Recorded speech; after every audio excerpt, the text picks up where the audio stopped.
안녕하세요. 오늘 여러분과 함께 나눌 이야기는 50년이 넘는 시간 동안 우리를 미궁에 빠뜨린 채 여전히 많은 이들의 상상력을 자극하는 미스터리한 인물, 바로 비 쿠퍼에 대한 것입니다. 이 이름만 들어도 가슴이 두근거리고 과연 그는 살아있을까 하는 궁금증이 샘솟지 않으신가요? 차가운 현실 속에서도 우리에게 따뜻한 위로와 신비로운 상상을 선사하는 이 흥미로운 이야기에 귀 기울여 주세요. 1971년 11월 24일 평범한 수요일 저녁 미국 항공 역사상 전례 없는 사건이 발생했습니다. 시애틀에서 출발하는 노스웨스트 항공 305편에 된 쿠퍼라는 이름의 한 남자가 탑승했습니다. 그는 차분하고 예의 바른 태도로 승무원에게 다가가 자신이 폭탄을 가지고 있다고 말하며 20만 달러와 낙하산 4개를 요구했습니다. 상상해 보세요. 비행기 안에서 이런 일이 벌어진다면 얼마나 큰 공포가 밀려올까요? 하지만 쿠퍼는 놀랍도록 침착했습니다. 승객들을 안심시키고 승무원들에게는 협조를 구했죠. 마치 자신이 해야 할 일을 정확히 알고 있는 사람처럼 말입니다. 요구사항이 모두 충족되자 그는 약속대로 비행기에서 뛰어내렸습니다. 그것도 고도 3,000m 상공에서 거센 폭풍우가 몰아치던 한밤중에 말이죠. 이 대담하고도 미스터리한 탈출은 수많은 의문을 남긴 채 오늘날까지 이어지고 있습니다. 비 쿠퍼는 과연 어디로 사라진 걸까요? 그는 살아있을까요? 아니면 차가운 자연 속에서 쓸쓸한 최후를 맞았을까요? FBI는 무려 45년 동안 이 사건을 수사했지만 2016년 결국 수사를 중단했습니다. 하지만 놀랍게도 2024년 11월 FBI는 이 미제 사건의 수사를 공식적으로 재개했습니다. 이 소식만으로도 우리의 심장을 다시 뛰게 만들기에 충분하죠. 그의 이야기가 우리에게 특별하게 다가오는 이유는 무엇일까요? 어쩌면 평범한 일상 속에서 벗어나 짜릿한 모험을 꿈꾸는 우리 내면의 갈망을 자극하기 때문일지도 모릅니다. 비 쿠퍼 사건을 둘러싼 여러 이론과 단서들을 하나씩 살펴보면서 이 미스터리의 실마리를 함께 찾아보는 시간을 가져보겠습니다. 첫 번째로 많은 이들이 주목하는 것은 바로 비 쿠퍼의 항공 지식입니다. 그는 단순한 일반인이 아니었을 것이라는 추론이 지배적입니다. 항공업계에 종사했거나 적어도 항공에 대한 깊은 이해를 가진 전문가였을 가능성이 높다는 것이죠. 생각해 보세요.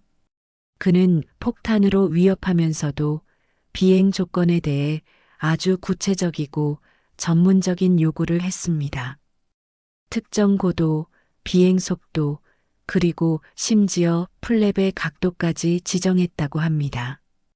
이런 세부적인 지식은 일반인이 갑자기 알기 어려운 부분입니다. 만약 그가 그저 평범한 사람이었다면 공포에 질려 우왕좌왕하거나 어설픈 요구를 했을지도 모릅니다. 하지만 쿠퍼는 달랐습니다. 그의 침착함과 전문적인 요구사항은 그가 이전에 항공 관련 분야에서 일했거나 적어도 치밀하게 준비했다는 증거가 될 수 있습니다. 어쩌면 그는 비행기 조종사였을 수도 있고 항공 정비사였을 수도 있고 아니면 항공 관련 교육을 받은 사람이었을 수도 있겠죠. 이렇듯 그의 행동 하나하나에서 전문성이 엿보인다는 점은 이 미스터리를 더욱 깊게 만듭니다. 그의 요구사항 중에서도 특히 주목할 만한 부분은 바로 낙하산에 대한 것입니다. 그는 20만 달러라는 거액의 몸값과 함께 4개의 낙하산을 요구했습니다. 당시 FBI 요원들은 이 점에 의문을 품었습니다. 한 사람이 뛰어내리는데 왜 4개의 낙하산이 필요했을까요? 몇몇 이론가들은 이 추가 낙하산이 혹시 다른 공범을 위한 것이었을지도 모른다고 추정하기도 합니다. 혹은 예비용이나 조작된 낙하산으로 수사당국을 교란하기 위한 것일 수도 있다는 가능성도 제기됩니다. 그만큼 쿠퍼의 요구사항은 단순하지 않았고 그 안에 숨겨진 의미를 파악하는 것이 사건 해결의 중요한 단서가 될 수 있다고 많은 전문가들은 생각합니다. 이런 치밀함은 그가 우발적인 범죄자가 아니라 고도로 계획된 범죄를 실행한 인물임을 더욱 명확하게 보여줍니다. 그의 요구사항 하나하나에는 마치 퍼즐 조각처럼 중요한 정보들이 숨어 있는 것이죠. 그가 단순히 비행기를 납치하여 돈을 얻으려는 것 이상으로 어떤 복잡한 계획을 가지고 있었을 가능성을 배제할 수 없습니다. 이처럼 B. 쿠퍼의 행동과 요구사항은 단순한 도주를 넘어서는 깊은 의미를 내포하고 있으며 이는 사건의 미스터리를 더욱 심화시키는 요소가 됩니다. 두 번째로 최근 우리를 흥분시킨 단서는 바로 그의 넥타이에서 발견되었습니다. 쿠퍼가 비행기에 남기고 간 넥타이에 묻은 미세한 금속 파편에서 새로운 정보가 드러났다는 주장이 제기된 것입니다. 에릭 울리스라는 탐정은 이 넥타이에서 발견된 금속 파편이 보잉 항공기에 티타늄과 스테인리스 스틸을 납품하던 크루시블 스틸 공장에서 제조된 철제와 동일한 구조를 가지고 있다고 밝혔습니다. 이 얼마나 놀라운 단서인가요? 이것은 쿠퍼가 해당 공장의 직원이거나 보잉 측에 파견되어 항공기 구조에 대한 지식을 얻었을 가능성을 시사합니다. 상상해 보세요. 그가 공장에서 일하며 항공기 부품을 만지고 그 과정에서 비행기의 구조와 탈출 경로에 대해 깊이 있게 학습했을지도 모릅니다. 이 넥타이 단서는 B. 쿠퍼가 단순히 우발적인 범죄자가 아니라 매우 계획적이고 전문적인 배경을 가진 인물이었음을 더욱 강력하게 뒷받침하는 증거가 될 수 있습니다. 그가 단순히 돈을 훔치려는 목적을 넘어 어떤 더 큰 그림을 그리고 있었던 것은 아닐까요?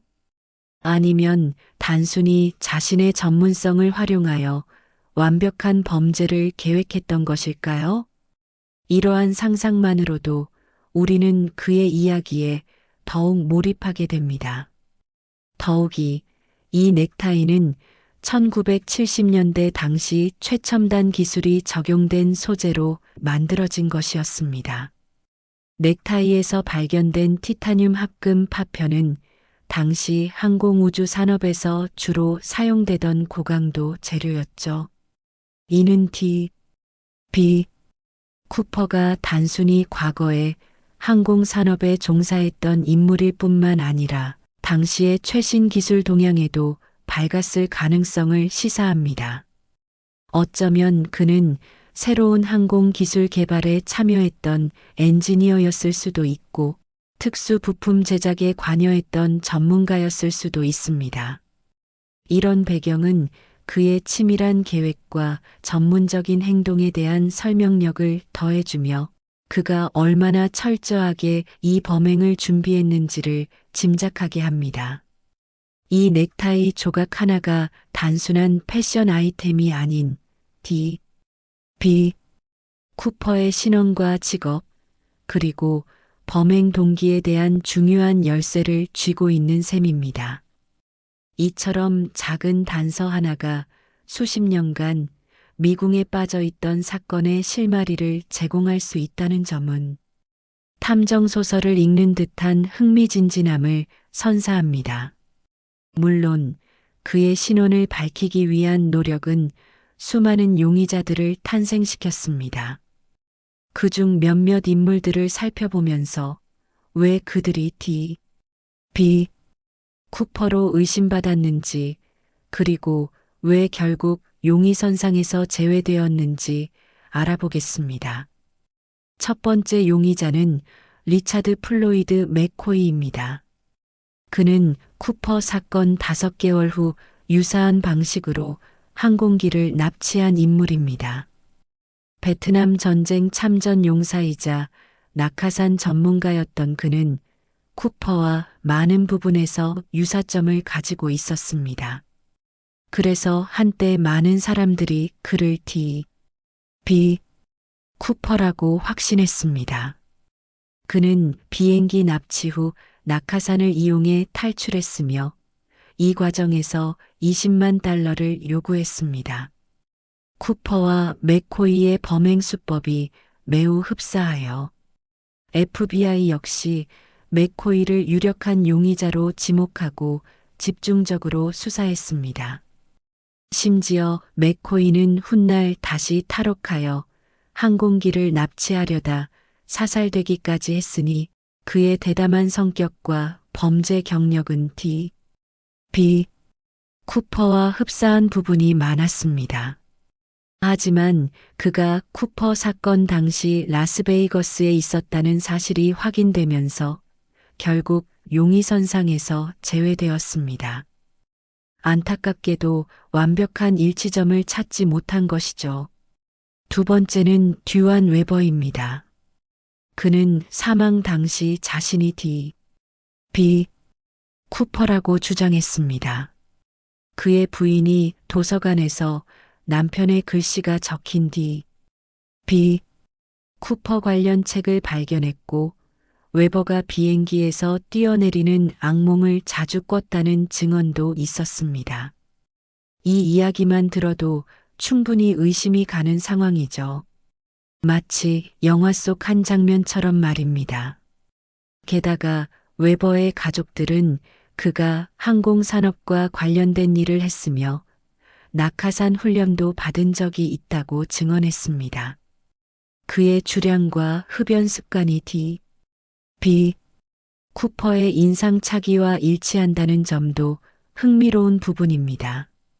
하지만 그가 쿠퍼라는 결정적인 증거는 발견되지 않아 아쉽게도 이 또한 미스터리로 남게 되었습니다. 사망 후에야 밝혀진 이런 간접적인 증거들만으로는 FBI가 그를 공식적인 B. 쿠퍼로 인정하기 어려웠던 것이죠. 세 번째 용의자는 로버트 렉스트로입니다. 그는 전직 조종사로 FBI에 보낸 편지를 통해 자신이 범인임을 주장했습니다. 자신이 B. 쿠퍼이며 그동안 침묵했던 이유와 범행에 대한 구체적인 내용들을 편지에 담아 보냈습니다. 하지만 비행기 승무원들은 렉스트로와 쿠퍼의 얼굴이 다르다고 증언했습니다. 사건 당시 비행기에 탑승했던 승무원들은 B. 쿠퍼의 얼굴을 가장 가까이서 목격한 증인들입니다. 그들의 증언은 매우 중요하며 FBI는 승무원들의 몽타주와 렉스트로의 외모를 비교했을 때 상당한 차이가 있음을 확인했습니다. 아무리 자백을 한다 해도 결정적인 증거와 증언이 일치하지 않으면 진실로 받아들여지기 어려운 법이죠. 이처럼 많은 이들이 B. 쿠퍼로 지목되었지만 그 누구도 결정적인 증거로 그의 신원을 확정할 수 없었습니다. 이것이 바로 B. 쿠퍼 사건이 우리에게 주는 거대한 미스터리이자 매력인 것 같습니다. 혹시 여러분 주변에도 B. 쿠퍼와 비슷한 이야기를 가진 사람이 있을지도 모른다는 생각에 사로잡히지는 않으신가요? 비. 쿠퍼 사건은 단순한 미해결 범죄로 끝나지 않고 사회 전반에 걸쳐 다양한 영향을 미쳤습니다. 가장 먼저 눈에 띄는 것은 바로 모방 범죄의 발생입니다. 쿠퍼의 대담한 행동은 일부 사람들에게 잘못된 영감을 주었고, 이후 몇 차례 유사한 항공기 납치 시도가 있었지만 다행히 모두 실패로 끝났습니다. 쿠퍼처럼 성공한 사람은 아무도 없었던 것이죠. 하지만 이 모방 범죄 시도들 덕분에 항공 보안 시스템은 더욱 강화되는 계기가 되었습니다. 과거에는 상대적으로 느슨했던 항공기 탑승객 검색이나 수화물 검사가 비. 쿠퍼 사건 이후 대폭 강화되었으며, 이는 오늘날 우리가 경험하는 엄격한 공항 보안의 기반이 되었습니다.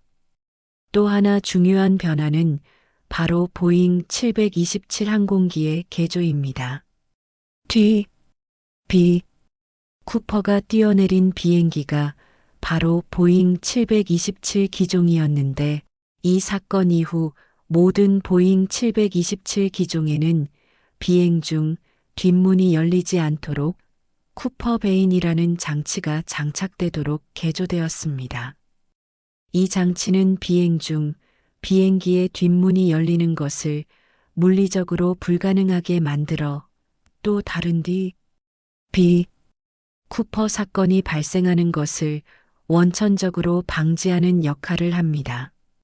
한 사람의 대담한 행동이 항공 안전 시스템에 영구적인 변화를 가져온 것이죠. 마치 쿠퍼의 이름이 영원히 이 비행기에 새겨진 것처럼 말입니다. 그리고 마지막으로 비. 쿠퍼는 하나의 문화적 아이콘이 되었습니다. 그는 대기업으로부터 돈을 훔쳤지만 사람을 해치지 않았습니다. 그래서 어떤 이들은 그를 현대판 로빈 후드로 여기기도 합니다. 거대한 시스템에 맞서 자신만의 방식으로 정의를 실현한 영웅처럼 느껴지는 것이죠. 물론 그의 행동이 옳다고 할 수는 없지만, 평범한 사람들이 꿈꾸는 일탈과 모험에 대한 동경을 자극하는 것은 분명합니다. 수많은 영화와 소설, 다큐멘터리가 비. 쿠퍼 사건을 다루었고, 그의 이야기는 대중문화 속에서 끊임없이 재생산되며 새로운 생명력을 얻고 있습니다. 사람들은 그가 과연 누구였을지, 왜 그런 대담한 범행을 저질렀을지, 그리고 그 이후의 삶은 어떠했을지 끊임없이 상상하고 추측합니다. 이런 문화적 영향력은 비.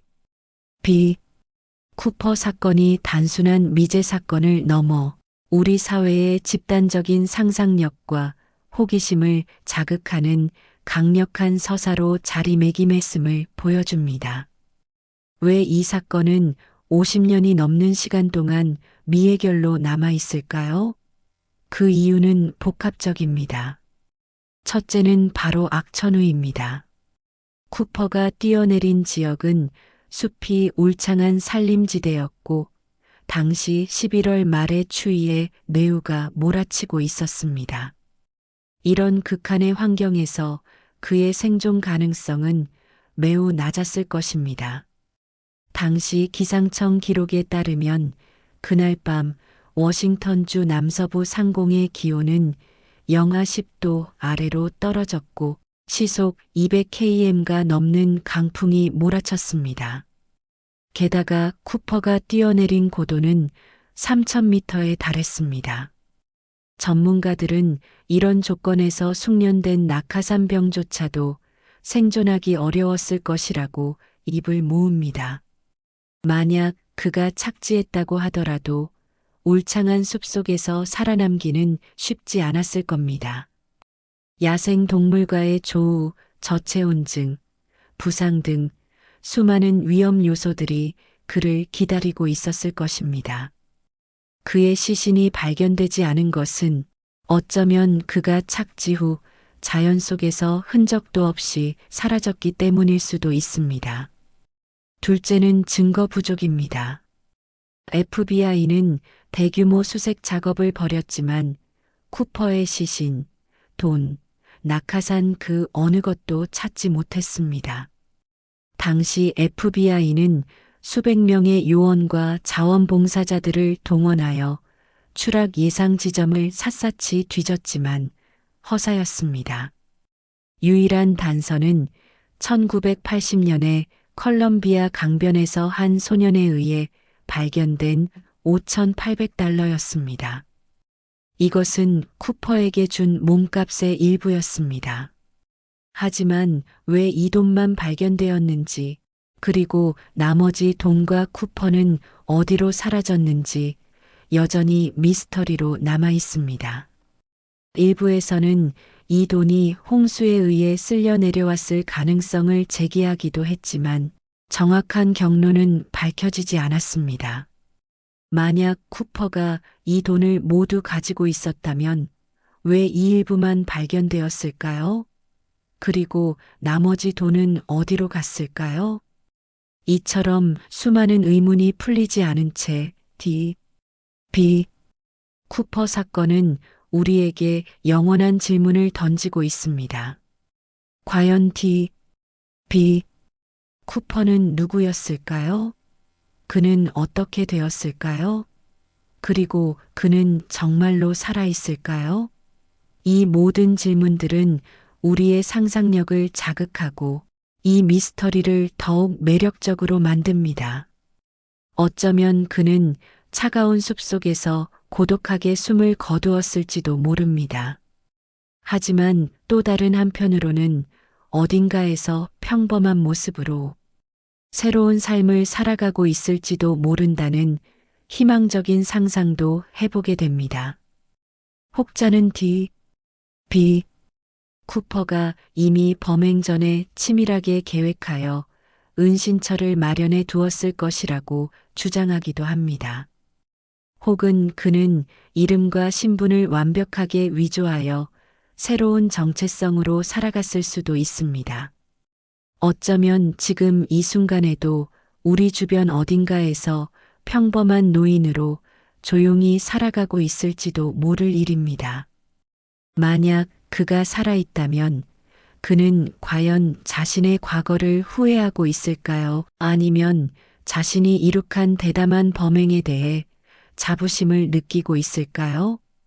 혹은 그저 평범한 삶을 살아가면서 자신의 과거를 완전히 잊으려 노력하고 있을지도 모릅니다. 이처럼 D.B. 쿠퍼 사건은 단순한 범죄 사건을 넘어 인간의 상상력과 미스터리에 대한 갈증을 자극하는 영원한 이야기로 남아 있습니다. 2024년 FBI의 수사 재개 소식은 우리에게 새로운 희망을 안겨주었습니다.